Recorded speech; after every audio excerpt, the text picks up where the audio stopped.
வணக்கங்க. நம்ம மாடித்தோட்டத்தில் பார்த்திங்கன்னா இன்றைக்கி சூப்பராக 6 வெரைட்டியில் ஃப்ரூட்ஸ் பறிக்க போகிறோங்க. ஆமாங்க, மாடித்தோட்டத்தில் பார்த்திங்கன்னா 10 வகையான பழச்செடி வச்சுருக்கேன். அதில் இன்றைக்கி 6 வகையான பழங்கள் பழுத்திருக்கு. அதை நம்ம இன்றைக்கி அறுவடை பண்ண போகிறோம். சாத்துக்குடி பாருங்கள், உங்களுக்கே தெரியும், நான் அப்பப்போ பறிச்சுட்டு தான் இருக்கேன்.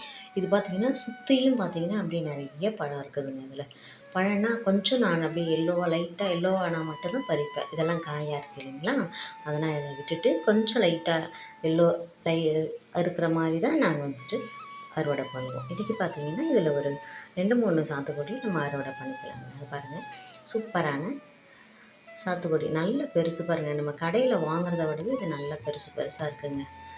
ஒரு சின்ன ட்ரம்மில் தான் வச்சுருக்கேன் நான், ஒரு பேரலில். அதில் இருக்கிறது பார்த்திங்கன்னா இவ்வளோ பெருசுக்கு இருக்குன்றது எனக்கு ரொம்ப சந்தோஷமாக இருக்குதுங்க. ஃப்ரெண்டு வீட்டில் காய்ச்சிருக்குது, ஆனால் குட்டி குட்டியாக காய்ச்சிருக்குது.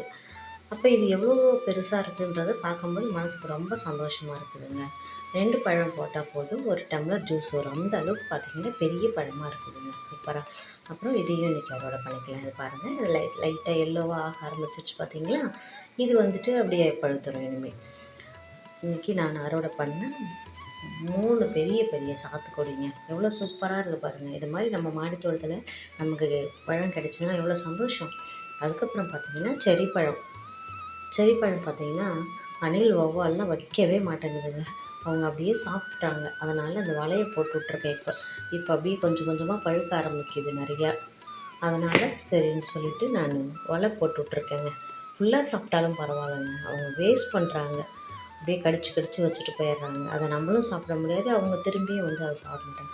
அதுக்கப்புறம் பார்த்திங்கன்னா சூப்பரான ஸ்வீட் லெமன் உங்களுக்கே தெரியும் இல்லைங்களா, அப்படியே தோலோடு சாப்பிடக்கூடிய ஒரு ஃப்ரூட் ஸ்வீட் லெமனுங்க. எனக்கு ரொம்ப பிடிச்ச பழம். அது விட்டமின் சி. அதுக்கப்புறம் ஒரு ட்ராகன் பழம் பாருங்கள், மேலே அது பக்கத்துலேயே மேலே ஒரு பூ இருக்குது, கீழே ஒரு பழம் இருக்குது. பூ இல்லை, அதுவும் பிஞ்சு பூவெல்லாம் பூத்து காஞ்சி போச்சு. இன்னும் அது காய் பெருக்கலை. அதையும் அறுவடை பண்ணிக்கலாங்க.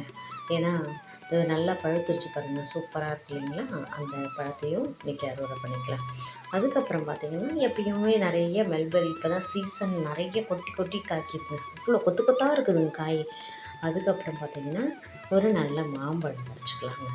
டெய்லி மாம்பழம் தான், பட் இருந்தாலும் இப்போ அந்த பழத்தை கூட சேர்த்து நான் அறுவடை பண்ணுறது. இதை பாருங்கள், பழுத்து அப்படியே தொட்டாலே வந்துடுதுங்க.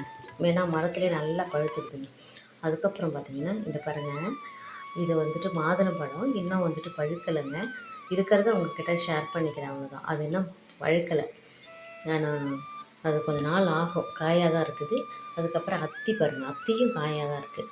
ஏன்னா 10 வெரைட்டி என்ன காய் வச்சுருக்கீங்கன்னு நினைக்கக்கூடாதுல்ல, அதுக்காக காமிச்சேன். இன்றைக்கி நான் அறுவடை பண்ணேன் பாருங்கள். சாத்துக்குடி, mulberry, cherry, sweet lemon, dragon fruit, மாம்பழம், இத்தனை